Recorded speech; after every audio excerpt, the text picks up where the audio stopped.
Então, pessoal, a parte 2 do vídeo, vamos continuar falando sobre os dois tipos de marcadores tumorais que a gente encontra. A gente tem os marcadores tumorais circulantes e os marcadores de tecidos tumorais. O que são os marcadores tumorais circulantes? São os marcadores que são encontrados no sangue, na urina, nas fezes ou fluidos corporais de alguns pacientes com câncer. São usados para estimar o prognóstico, determinar se existe doença residual ou recidiva após o diagnóstico, avaliar a resposta ao tratamento, monitorar se um tumor se tornou resistente ao tratamento.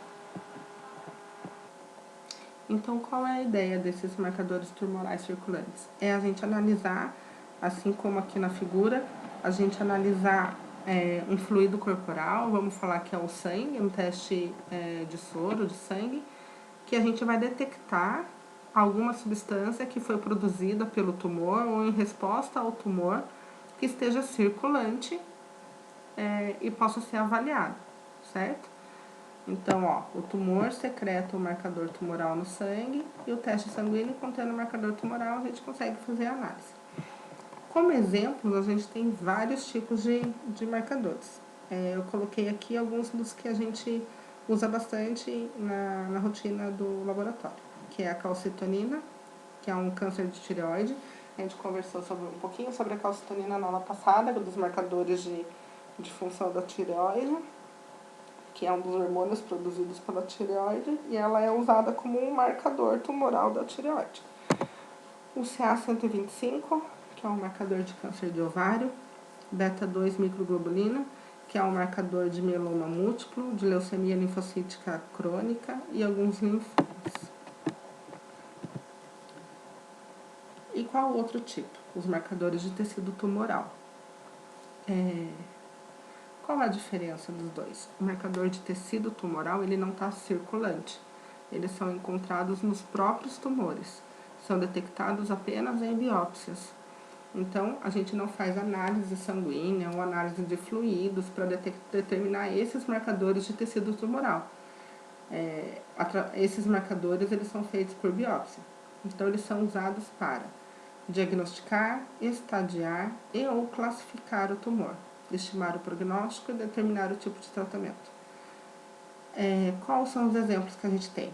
A gente tem exemplos que são feitos, exemplos que são marcadores que são no tecido, como receptores. Por exemplo, o receptor de estrogênio e progesterona é um marcador tumoral de câncer de mama. Análise de mutação gênica do EGFR, que é do câncer de pulmão e de células não pequenas.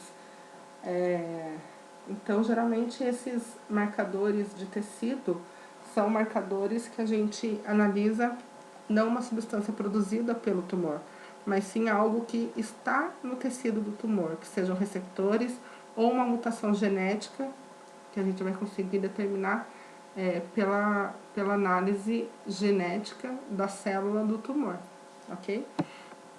Então, esses dois tipos, marcadores de tecido tumoral e marcadores tumorais circulantes, são os tipos que a gente tem de marcadores tumorais.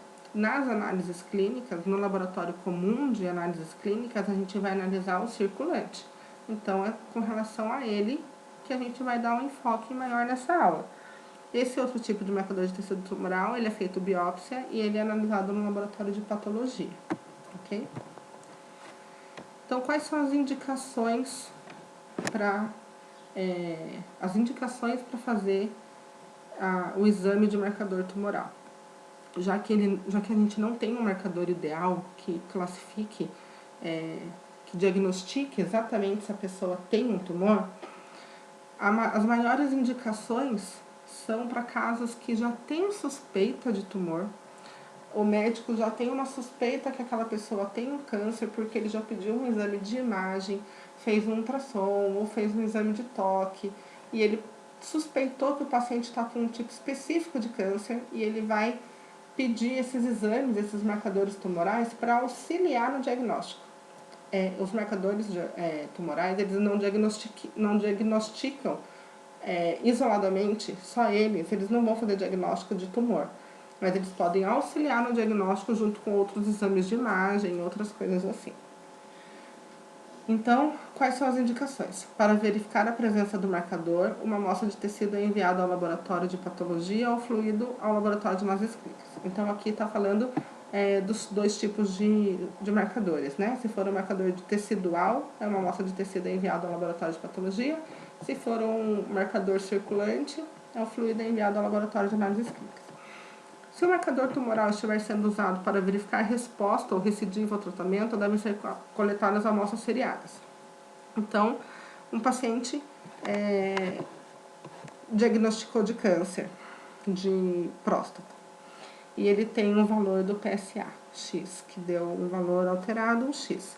O médico vai fazer o tratamento e ele vai pedir coleta seriada, seja todo mês, seja a cada 45 dias, ele vai pedir dosagem desse PSA para ver o monitoramento do tratamento, para ver se o tratamento está fazendo efeito, certo? E após o tratamento, a pessoa vai continuar fazendo o monitoramento desse marcador para ver se não existe recidiva, se não existe a volta do tumor.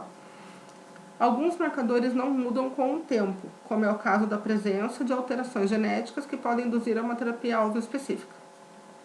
No entanto, o número de células tumorais com essa alteração pode aumentar ou diminuir. Então, no caso dos marcadores de tecido, que são aqueles marcadores que têm alteração genética, eles não vão mudar, você não vai mudar o gene da célula, mas você pode aumentar ou diminuir, no caso do tratamento, tentar diminuir a quantidade de células tumorais, a quantidade de células com aquela mutação gênica. Ok? Então, no próximo vídeo, a gente vai falar um pouquinho sobre os marcadores tumorais específicos, que a gente vai entrar no assunto desses marcadores circulantes. Ok?